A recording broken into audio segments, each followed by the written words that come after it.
Hey guys, Michael with Nocturnal Simulations again, and today we're going to continue our series with the Honda Jet.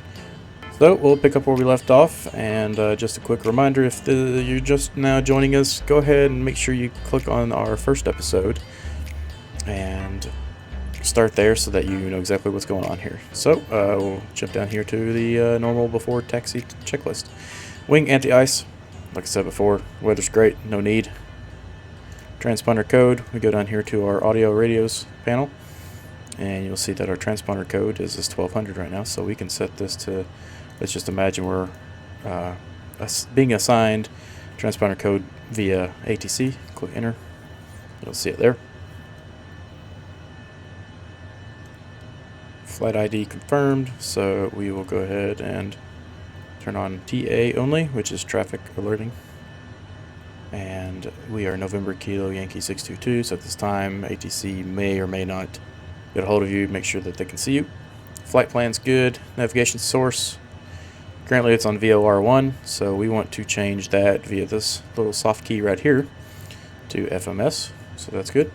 Altimeter is 29904, so we'll go up here, change that up 2 notches, and we get 29904 there. Flaps, we'll want to go to 50% flaps. So we'll go ahead and lower that down, and you'll see it in takeoff and approach mode. Speed brake is retracted. Cabin signs, going down here to the home screen, aircraft systems, control systems, interior lights, and fasten seatbelts and no smoking's on. The nice thing about the Honda Jet is the exterior lights are automated so that they'll take care of everything for you. So cabin signs are good. Parking brake is released. And we can confirm that right there. Alright, so go on to the next checklist and we will check the brakes. So we'll give it a little bit of throttle here just to get moving. We'll ignore this guy off to our left here. Pretend he's not there because otherwise we're just going to end up running him over. So we'll tap the brakes as we start moving. Brakes work. Nose wheel steering.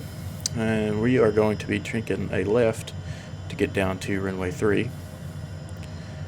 So we'll go ahead and turn left here, get on this center line, and I'm going to enable my track IR real quick, which is great. You can use the Toby, or even your phone has some free apps you can use for tracking your facial movement, and it's great for this scenario where you're taxiing around and it's a little easier, frees up your mouse hand to control the throttles. So we can check that. Flight instruments are good.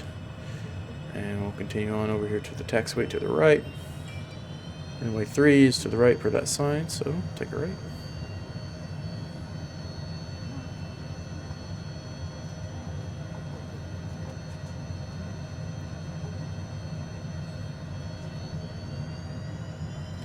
Alright, double check the flaps. Flaps are in the takeoff configuration. Trim is in the green.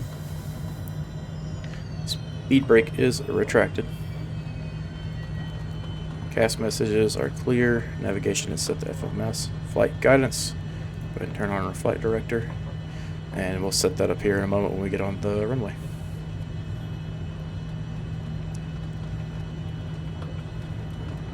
With this airport and this jet, we will have to go down here and turn around at the end of the runway. You know, you pay for the whole runway. We're going to use the whole runway. Better safe than sorry, right? So just to confirm something else, that we got our V-speed set right here, so that once the speed tape starts rolling, check left, clear, check right, we're clear. That'll tell us when we need to do our rotation. Our V1 speed for rotation, V1 speed will be for your no return speed, so you have to take off after that. And then anything before that you can abort to take off, no problem. And then your VR speed would be your rotate, and V2 would be your initial climb out.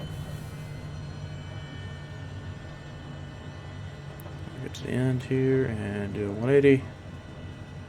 This thing does like to kind of stop on you, so give it a little extra power to get it spun around.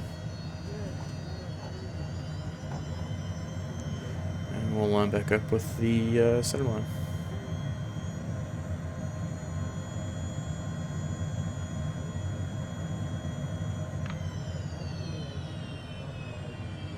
Okay, So, flight guidance. Let's turn on our flight, or oh, we already had it on. Flight director must have turned on automatically.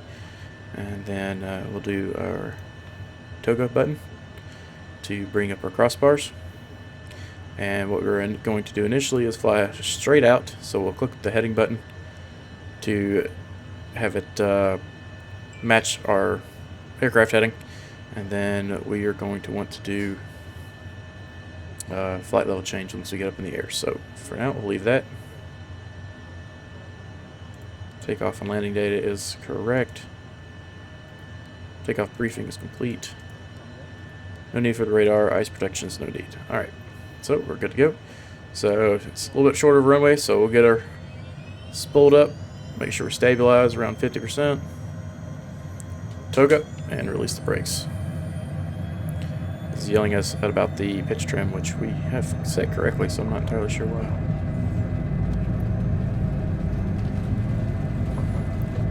Alright, you see our V rotate speed coming up there, which is probably got V1 underneath it. There's V1 coming up, and rotates right after that. Alright, V1, rotate.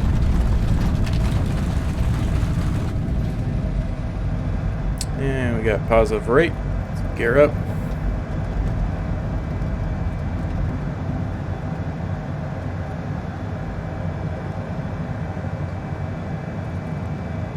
And I'm going to go ahead and enable the autopilot.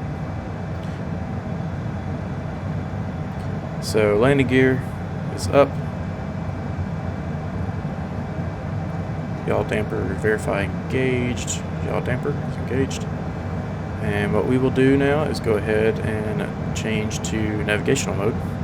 And you'll see the magenta here start turning to get back online with this and follow our flight path. And we'll go ahead and pull our flaps up.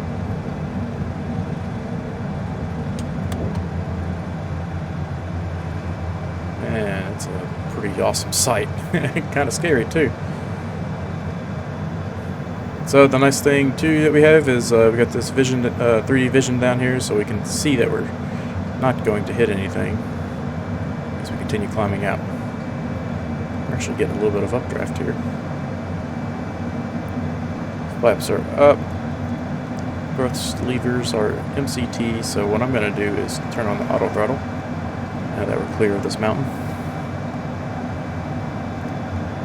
Flight guidance is required, ice protection and cabin signs is required. So, normal climb, we're going to check our pressurization. So I'm going to turn my track IR off. We're going to go down here.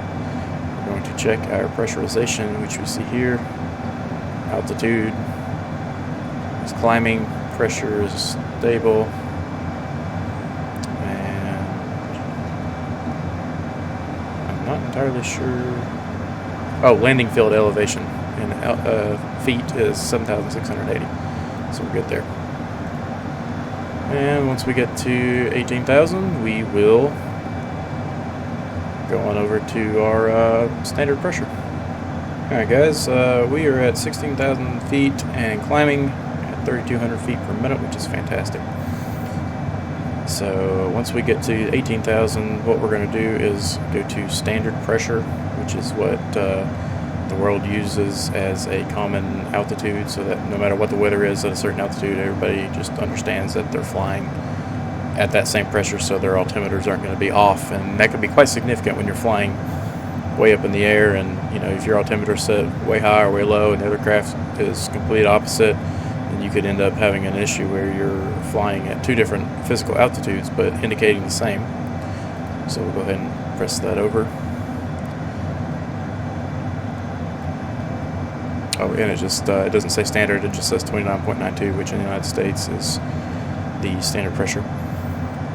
But you could have a accidental collision just due to the fact that you both think you're doing the right thing, but it turns out you're not. So, alright guys, with that being said, hopefully we'll get to part 3 here shortly, and I'll see you there.